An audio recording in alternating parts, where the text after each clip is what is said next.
नमस्कार, आप देख रहे हैं हर खबर और मैं हूं आपके साथ अमित शर्मा। चेन्नई में होने वाले चेस ओलंपियाड की तैयारी पूरी हो चुकी है। वहीं रविवार को नई दिल्ली में टॉर्च रिले की शुरुआत की गई, जो देश के अलग अलग 75 शहरों में से गुजरेगी। पीएम मोदी ने नई दिल्ली के इंदिरा गांधी इंटरनेशनल स्टेडियम से चेस ओलंपियाड की टॉर्च रिले को लॉन्च किया।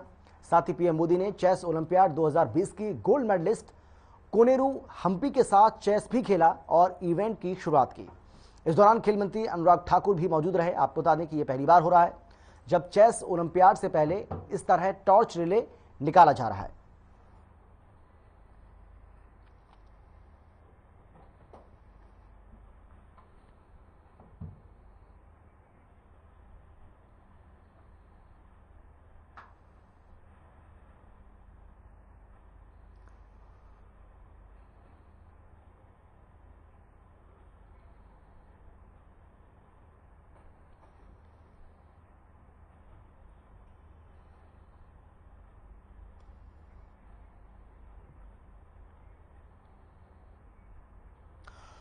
सेना में भर्ती की नई स्कीम अग्निपथ को लेकर आज भारतीय सेना के तीनों अंगों के प्रमुखों ने एक प्रेस कॉन्फ्रेंस की और इस प्रेस कॉन्फ्रेंस में सेना के अधिकारियों ने इस स्कीम के बारे में जरूरी जानकारी साझा की।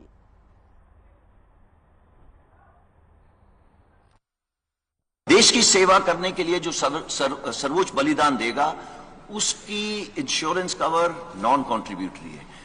आज पूरे देश में मैं भी कंट्रीब्यूशन देता हूं, जो बाहर जवान खड़ा हुआ है वो भी कंट्रीब्यूशन देता है। सिर्फ एक इंसान है अग्निवीर जो आगे आने वाले टाइम पे कंट्रीब्यूशन नहीं देगा और उसको तकरीबन 1 करोड़ का इंश्योरेंस मिलेगी अगर उसने अपने देश के लिए किसी वजह से बलिदान दिया।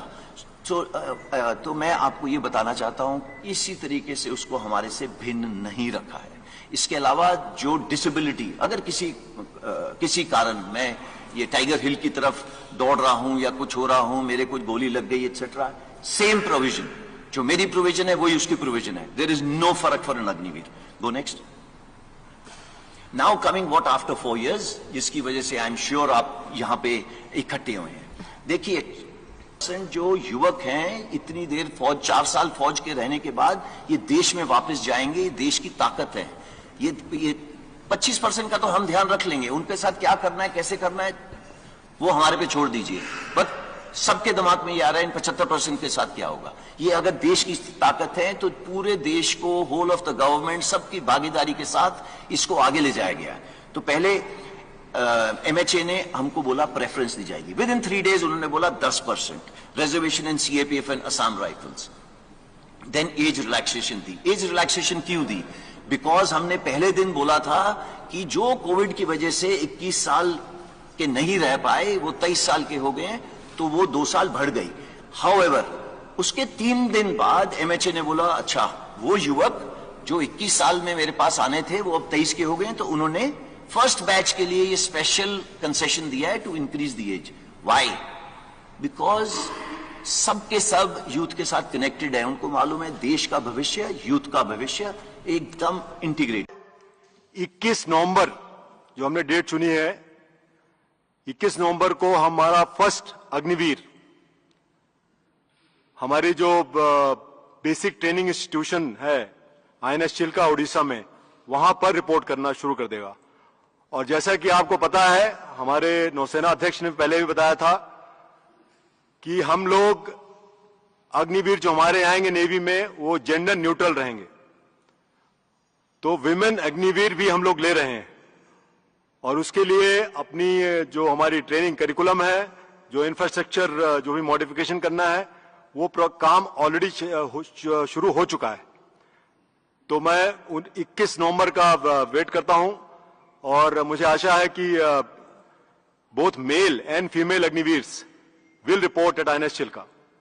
Thank you. इंडियन एयरफोर्स भारतीय वायुसेना में अग्निवीर बैच 1 of 22 के रजिस्ट्रेशन की प्रक्रिया 24 जून से शुरू हो जाएगी। ये एक ऑनलाइन सिस्टम है जो हमारा well established star examination system है, उसी के तहत ये नोटिफिकेशन और रजिस्ट्रेशन चालू होगी। इसके ठीक 1 महीने बाद 24 जुलाई से जो फेज 1 ऑनलाइन एग्जामिनेशन है उसकी प्रक्रिया शुरू हो जाएगी और दिसंबर के अंत तक हम पहले बैच अग्निवीर को एनरोल कर लेंगे और 30 दिसंबर से पहले बैच की ट्रेनिंग शुरू हो जाएगी। For the benefit of viewers in English, the notification and registration process for the enrollment of first batch of Agniveers into the Indian Air Force will go live online on 24th of June. Exactly 1 month later, on 24th of July, the well-established system of online examination for phase 1 will commence, and before the end of the year, the first batch, the intake 1 of 22 for Agniveer for Indian Air Force, will be enrolled, and 30th December is the date on which the training for intake 1 of 22 will commence. मुख्यमंत्री मनोहर लाल अचानक से गुरुग्राम के मानेसर में बन रहे गुरुग्राम विश्वविद्यालय के campus का निरीक्षण करने पहुंच गए। विश्वविद्यालय के कैंपस निर्माण कार्य का जायजा लेने सीएम का काफिला अचानक ही विश्वविद्यालय पहुंचा था। एक रिपोर्ट आपको हम दिखाते हैं, देखिए। हरियाणा के मुख्यमंत्री मनोहर लाल प्रदेश के विकास और विकास के लिए हो रहे कार्यों को लेकर किस कदर सजग है, इसकी एक बानगी देखने को मिली साइबर सिटी गुरुग्राम में, जब मुख्यमंत्री का काफिला हरियाणा के डेवलपमेंट का आइकन कहे जाने वाले गुरुग्राम के मानेसर में बन रहे गुरुग्राम विश्वविद्यालय के कैंपस में पहुंचा। मुख्यमंत्री अपने काफिले के साथ गुरुग्राम विश्वविद्यालय के कैंपस में अचानक ही पहुंचे थे। मकसद था मानेसर में विश्वविद्यालय के बन रहे नए कैंपस का औचक निरीक्षण करना और कैंपस में हो रहे कामों की हकीकत को जानना। सीएम ये जानना चाहते थे कि विश्वविद्यालय कैंपस का निर्माण कार्य किस गति से हो रहा है, निर्माण में जिन सामानों का इस्तेमाल हो रहा है उनकी गुणवत्ता का स्तर क्या है। तभी तो मुख्यमंत्री बिना किसी को बताए, बिना किसी पूर्व सूचना के अचानक से विश्वविद्यालय के कैंपस में पहुंच गए, वो भी अपने पूरे दल बल के साथ। जिसके बाद मुख्यमंत्री मनोहर लाल भी उस हकीकत से रूबरू हुए जो विश्वविद्यालय के कैंपस के निर्माण कार्य की असली हकीकत है। गुरुग्राम विश्वविद्यालय राज्य सरकार का विश्वविद्यालय है, जिसका संचालन साल 2018 में शुरू हुआ था और उसका पहला सत्र 2018-19 रहा। विश्वविद्यालय का मास्टर प्लान भगवान गणेश के आकार के जैसा तैयार किया गया।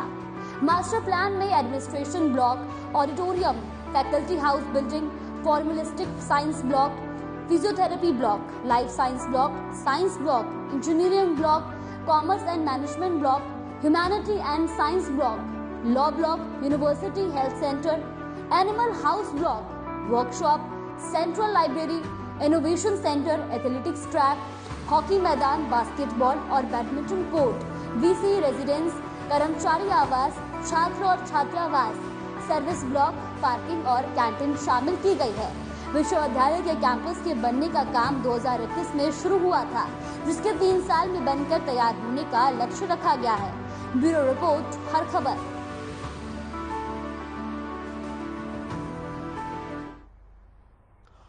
हरियाणा की 18 नगर परिषद और 28 नगर पालिकाओं के लिए वोटिंग हुई, जिसमें मतदाताओं ने बढ़ चढ़कर हिस्सा लिया है, लोकतंत्र के पर्व में अपनी भागीदारी दर्ज कराई है। इस दौरान कई जगहों पर विवाद की खबरें भी सामने आईं, तो कई जगहों पर फर्जी वोट भी डाले गए। हालांकि पुलिस का अमला मौके पर पहुंचा और स्थिति को काबू में किया। यानी कुल मिलाकर चुनाव शांतिपूर्ण तरीके से संपन्न हुए। मतदाताओं ने अपनी उम्मीदों के साथ उम्मीदवारों की किस्मत को ईवीएम में कैद कर दिया है। अब 22 जून को ईवीएम खुलेगी और साफ होगा कि किसके सिर ताज सजेगा और किसको हार मिलेगी।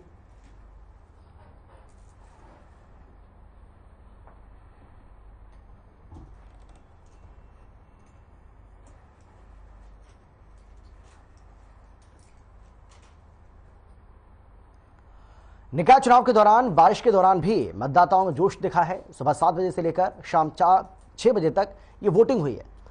तो वहीं मतदान केंद्रों पर मतदाताओं की भीड़ भी देखने को मिली और इन सब के बीच दिव्यांग मतदाताओं में भी वोट करने का जोश दिखा। ये तस्वीरें आपको हम दिखा रहे हैं अलग अलग जगह की, जहां दिव्यांगों ने मतदान केंद्रों पर जाकर अपने मताधिकार का इस्तेमाल किया। उसकी ये तस्वीरें आपके सामने बरवाला, करनाल, कुरुक्षेत्र, नारनौल, नरवाना और रानिया की तस्वीर आपको हम दिखा रहे हैं, जहां पर आप देख सकते हैं कि दिव्यांगों में भी खास तौर पर इस चुनाव को लेकर जबरदस्त उत्साह देखने को मिला और ये तस्वीरें इस बात की खुद तस्दीक करती हैं।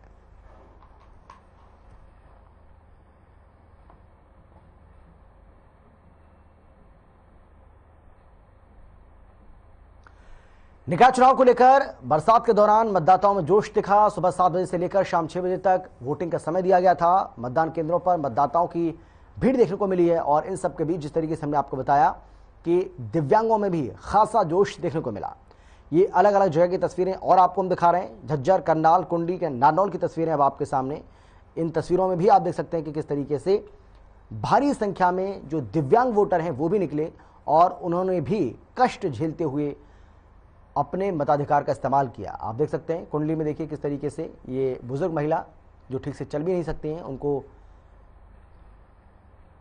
किस तरीके से ले जाया गया है, व्हील चेयर के जरिए उनको पोलिंग बूथ तक पहुंचाया गया। करनाल में भी कुछ ऐसा ही देखने को मिला। नारनौल की तस्वीरें आपको हम दिखा रहे हैं जहां पर मोटरसाइकिल पर बिठाकर एक बुजुर्ग को ले जाया जा रहा है। और झज्जर में आप देख सकते हैं कि 2 युवक किस तरीके से एक बुजुर्ग महिला को पकड़कर उनको वोट करने के लिए लेकर जा रहे हैं। यानी कि लोग अपने अधिकार के प्रति जागरूक हैं और वो जानते हैं कि उनके एक वोट की ताकत कितनी है। और यही वजह है कि चाहे वो बुजुर्ग हों, महिला हों, युवा हों, दिव्यांग हों, सभी वर्ग के लोगों ने बढ़ चढ़कर लोकतंत्र के इस महापर्व में हिस्सा लिया।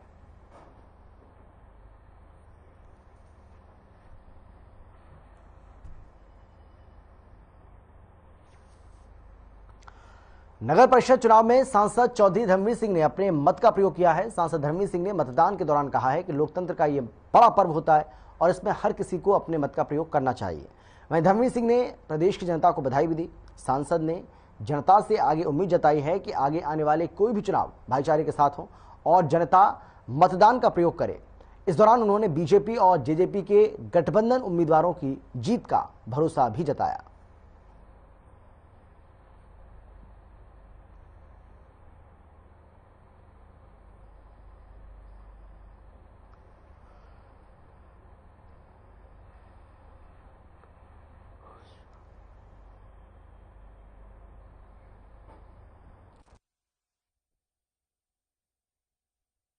सबसे पहले तो खुशी की बात यह है कि इतना शांति प्रिय चुनाव ये शहरी पंचायत के लिए, चाहे वो कहीं परिषद का हो या लोक कमेटी का हो, नगर पालिका का हो, मैं बधाई देता हूं प्रदेश की जनता को कि बहुत ही ज़्यादा भाईचारा बनाते हुए जिस प्रकार शांति से पोल हुआ है, तो भगवान करे आगे जितने भी चुनाव हो इसी प्रकार ये भाईचारा बना के चले।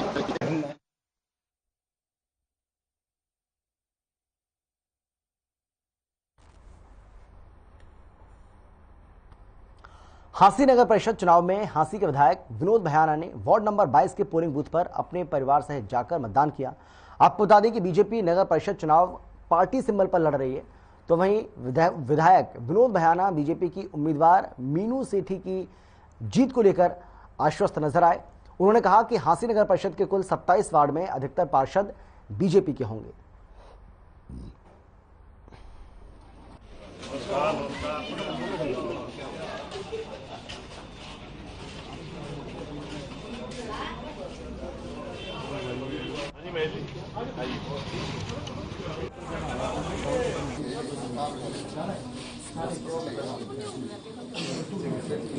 देखिए, मैं समझता हूं कि ये सरकार का बहुत बढ़िया फैसला है। पहले जब इनडायरेक्ट चुनाव होता था, निश्चित तौर पे खरीद फरोख्त होती थी, भ्रष्टाचार को बढ़ावा मिलता था। अब ये जनता के हाथ में कर दिया, जनता डायरेक्ट चुनाव करेगी चेयरमैन का। और आज देख लो, आज पूरे शहर में एक उत्सव सा माहौल है। हर जगह से किसी भी वार्ड पे चले जाओ, लोग एक पर्व के रूप में ले रहे हैं, बड़े हौसले में हैं, हंसते गाते परिवार सहित आ रहे हैं वोट डालने के लिए।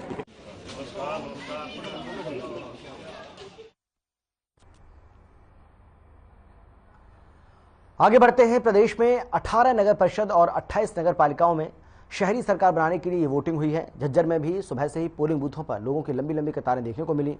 इस दौरान झज्जर से विधायक गीता भुक्कल ने वार्ड 18 में अपने पति के साथ वोट डाला। इस दौरान बीमारी से पीड़ित लोगों ने भी वोट डाला है। पहली बार वोट डालने वाले छात्राओं में खुशी देखने को मिली।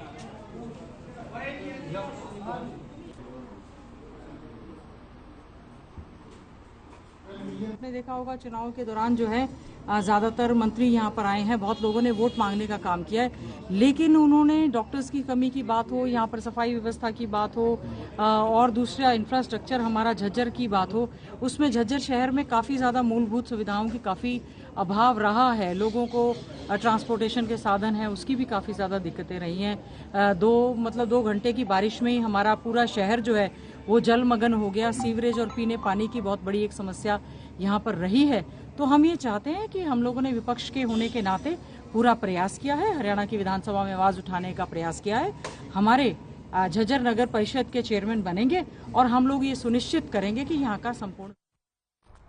रतिया में नगर पालिका प्रधान पद और पार्षद पद के लिए चुनाव संपन्न हो गया। सुबह 7 बजे से लेकर यह मतदान शुरू हुआ, जो कि शाम 6 बजे तक चला।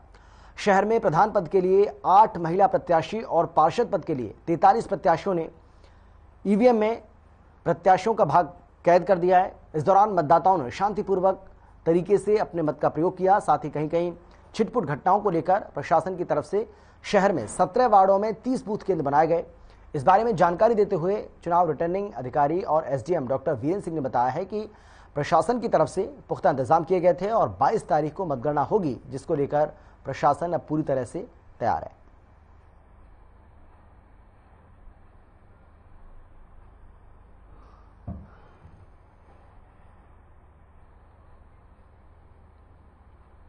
वहीं नारायणगढ़ नगर पालिका के चुनाव पुलिस की सख्त निगरानी के बीच हुए।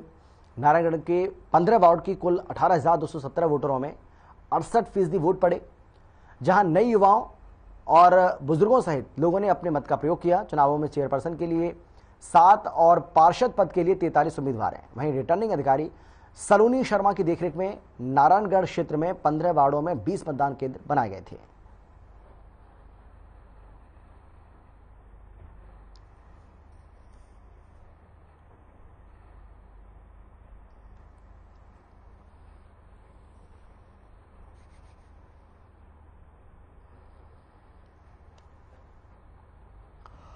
राज्यसभा सांसद बनने के बाद पहली बार कार्तिकेय शर्मा अंबाला पहुंचे, जहां उन्होंने जनता का अभिवादन स्वीकार करने के लिए एक रोड शो भी निकाला। कार्तिकेय शर्मा के काफिले का जगह जगह फूलों और मिठाई के साथ जनता ने भव्य स्वागत किया। तो वहीं हरियाणा जन चेतना पार्टी ने एक प्रेस कॉन्फ्रेंस की है, जिसको संबोधित करते हुए पूर्व केंद्रीय मंत्री विनोद शर्मा ने कहा कि राज्यसभा चुनाव में कार्तिकेय शर्मा की निष्पक्ष जीत हुई है। कार्तिकेय शर्मा ने कहा कि मैं अंबाला को अडॉप्ट करूंगा और अंबाला में आईएमटी लाना उनकी प्राथमिकता होगी।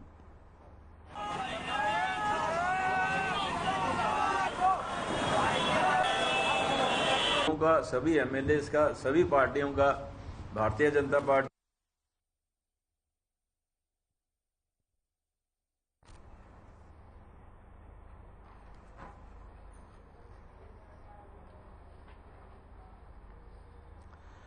यमुनानगर में समाज में बढ़ता नशा, पुलिस, सरकार और इसके साथ ही पत्रकारों के लिए चुनौती विषय पर संगोष्ठी का आयोजन किया गया, जिसमें हरियाणा के शिक्षा मंत्री कंवरपाल गुर्जर मुख्य अतिथि के तौर पर मौजूद रहे। जबकि कार्यक्रम की अध्यक्षता एडीजीपी अंबाला रेंज और ADGP Haryana state narcotics bureau Shrikant Jadhav ने की। अपने संबोधन में शिक्षा मंत्री कंवरपाल गुर्जर ने कहा है कि पत्रकारों का देश की आज़ादी में महत्वपूर्ण योगदान रहा है। इमरजेंसी के दौरान भी पत्रकारों पर अत्याचार हुए। उन्होंने कहा कि हरियाणा सरकार ने भी पत्रकारों को सुविधाएं दी हैं। सरकार की तरफ से पत्रकारों को और सुविधाएं दिलाने का प्रयास किया जाएगा।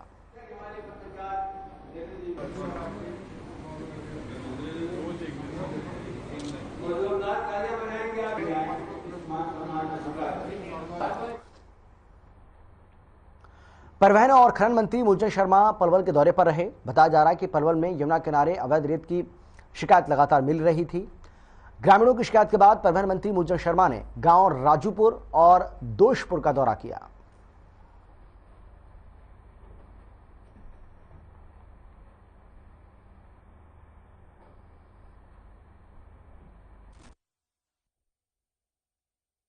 मुझे बार बार जानकारी मिली कि जो बागपुर चौकी है और चांद थाना, इसके अवैध खनन हो रहा है और अवैध खनन यहाँ पे जो बागपुर चौकी है ये उसका रास्ता है और राजूपुर गांव का ही रखवा है। हम यमुना नदी के बीच में हैं और यमुना नदी के बीच में यहाँ से अवैध खनन हो रहा है। और जो चलता हुआ देखा है या क्या निरीक्षण है, क्या सारी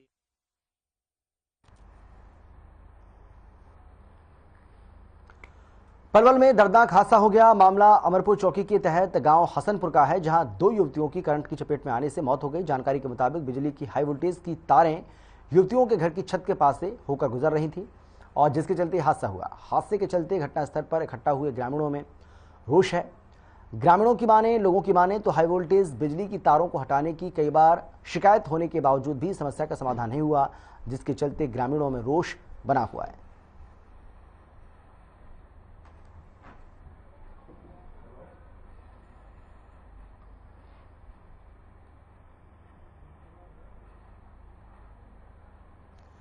खबर है फरीदाबाद से, जहां परिवहन मंत्री ने रिबन काटकर पोलियो अभियान की शुरुआत की है। जानकारी के मुताबिक जिले में 4.25 लाख बच्चों को पोलियो की दवा पिलाई जाएगी। इस मौके पर फरीदाबाद के सिविल सर्जन के अलावा स्वास्थ्य विभाग के अधिकारी मौजूद रहे।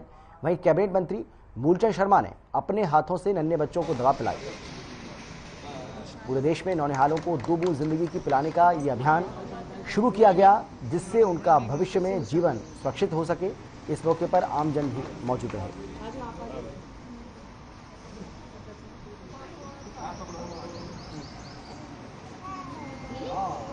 आज पूरे देश और प्रदेश में पोलियो अभियान है, जो 2 बूंद का जो अभियान जो जीवन को सुरक्षित करता है। और फरीदाबाद में जो टारगेट सीएमओ विनय गुप्ता जी ने जो टारगेट का है 4.25 लाख के आसपास बच्चों को दवाई पिलानी है। इस अभियान को 3 दिन गति के साथ, तेजी के साथ आम अंतिम व्यक्ति तक पहुंचाने का काम करेंगे। ये अभियान आने वाली पीढ़ी के लिए सुरक्षित एक वरदान सिद्ध है। गुरुग्राम में पल्स पोलियो अभियान के तहत पोलियो बूथ पर दवा पिलाई गई। वहीं 20 और 21 जून को घर घर जाकर बच्चों को पोलियो की दवा दी जाएगी। और बताया जा रहा है कि 2008 में नाहरपुर के गांव कासन में एक बच्चे को पोलियो होने की जानकारी मिली थी। इसके बाद से अब तक जिले में कोई भी पोलियो पॉजिटिव नहीं मिला है। गुरुग्राम स्वास्थ्य विभाग के डॉक्टर MP सिंह का कहना है कि भारत 2014 से पोलियो मुक्त हो गया था। बताया जा रहा है कि पोलियो का आखिरी केस पश्चिम बंगाल में 2011 में मिला था।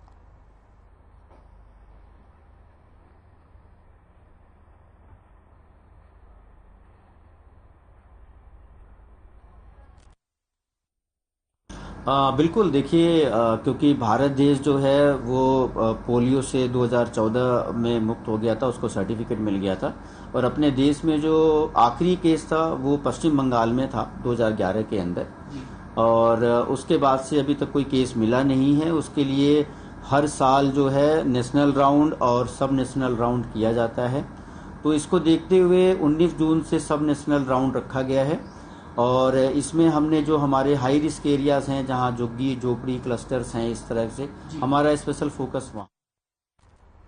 फरीदाबाद में स्टेट क्राइम की लगातार कार्रवाई के बाद भी बाल श्रम के मामले थमने का नाम नहीं ले रहे हैं। ताजा मामला जिले की एक नंबर आम मार्केट से सामने आया, जहां अलग अलग दुकानों पर काम करते नाबालिग बच्चों का स्टेट क्राइम ब्रांच और CWC की टीम ने कार्रवाई करते हुए 10 बच्चों का रेस्क्यू कर बाल मजदूरी से मुक्त कराया और बाल मजदूरी करने वाले दुकानदारों के खिलाफ कार्रवाई में जुट गई। आपको बता दें कि बाल मजदूरी रोकने को लेकर सरकार ने कड़े कानून भी बनाए हैं। साथ ही बाल मजदूरी को लेकर नुक्कड़ नाटक करके लोगों को जागरूक करने का काम भी किया है।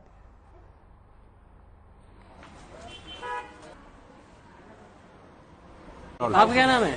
दुलारी। कौन सा बच्चा है? सूरज। कहाँ से लाए इसको? कृष्णा नाम है। वैसे कृष्णा प्यार से बुलाते हैं, कृष्णा को लाते हैं उसको प्यार से। अच्छा, कोई बात नहीं। मैं नानी हूँ उसकी। कोई बात नहीं। कैसे लाए बच्चे? क्यों लाए बच्चे को? मुझे क्या पता क्या लाया। मार्केट में काम कर रहा बच्चा। अच्छा, उसी के पास रहते हैं। उसी के पास छोड़ दिया। अभी पापा खत्म हुए थे, मैंने दुकान पे छोड़ दिया। बेटा तू यहीं पे रह। अच्छा, तो भैया ना उसकी मम्मी है ना उसका पापा, मैं नानी हूँ। अच्छा, मम्मी पापा नहीं है? कोई नहीं है। उसका 2 साल की उसकी माँ मर गई। मैं ही पालती थी उसको। अब बच्चे मेरे रोटी दे सकते हैं ना, बच्चे लगते कपड़े में। बेटा तू कहीं काम पे लग जाओ। बस। कितनी उम्र है बच्चे की? अब ये 1 मई से ना 17वीं में लगा। मजबूरी है आपकी, मतलब काम कराना है बच्चे से। क्या करूँ, जब पेट है तो काम कराना पड़ा है। मेरे बच्चे के लिए भी तो कोई देखो लगता है, कपड़ा है। मेरा भी एक ही बेटा है। अच्छा। फरीदाबाद में कोरोना का कहर लगातार बढ़ता जा रहा है, जिसके चलते जिले में सक्रिय मामलों की संख्या 600 के पार हो गई है। कोरोना के बढ़ते मामलों को देखते हुए स्वास्थ्य विभाग ने टेस्टिंग की संख्या बढ़ाने का फैसला किया है।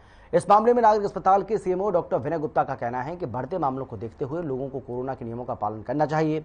स्वास्थ्य विभाग की टीम लगातार समय समय पर जांच के लिए नमूने भी भेज रही है, जिससे ये पता रहे कि कोरोना का कौन सा वेरिएंट फैल रहा है। साथ ही उन्होंने लोगों से भी अपील की है कि हाथों को सैनिटाइज करें और मास्क जरूर लगाएं।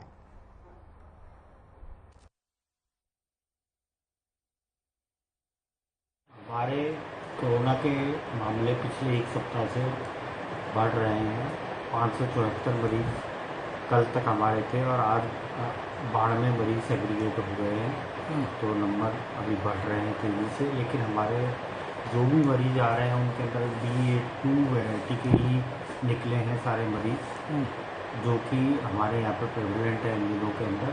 अब हम सभी मरीजों की जिनकी CT वैल्यू 25 से कम है उन सभी का या क्लस्टर जिस एरिया के अंदर क्लस्टर्स आए उन सभी की जीन सीक्वेंसिंग कर रहे हैं, जिससे कि हमें पता पड़ सके कि ओमिक्रॉन की किस वैरायटी के मरीज हमारे पास आ रहे हैं। उनकी रिपोर्ट हमें जल्दी ही प्राप्त हो जाएगी और हम सभी को हिदायत दे रहे हैं कि दोबारा से कोरोना अप्रोप्रिएट बिहेवियर का पालन करें, जिसके अंदर 2 गज की दूरी, फ्रिक्वेंट हैंड वॉशिंग और मास्क लगाने के लिए सभी को कह रहे हैं। हमें दोबारा से कोरोना अप्रोप्रिएट बिहेवियर का पालन करना है, जिससे कि हम इसे फैलने से रोक सकें और ज़्यादा से ज़्यादा टेस्टिंग की तरफ हम ध्यान दे रहे हैं, जिससे कि हम जल्दी से जल्दी पता कर सकें कि कहाँ पर पॉजिटिव मरीज है और उनका उसी समय ये सब कोरोना अप्रोप्रिएट बिहेवियर का पालन करें, उसके स्प्रेड होने से। और फिलहाल इस बुलेटिन में इतना ही। छोटे से ब्रेक के बाद फौरन लौटेंगे। आप देखते रहिए हर खबर।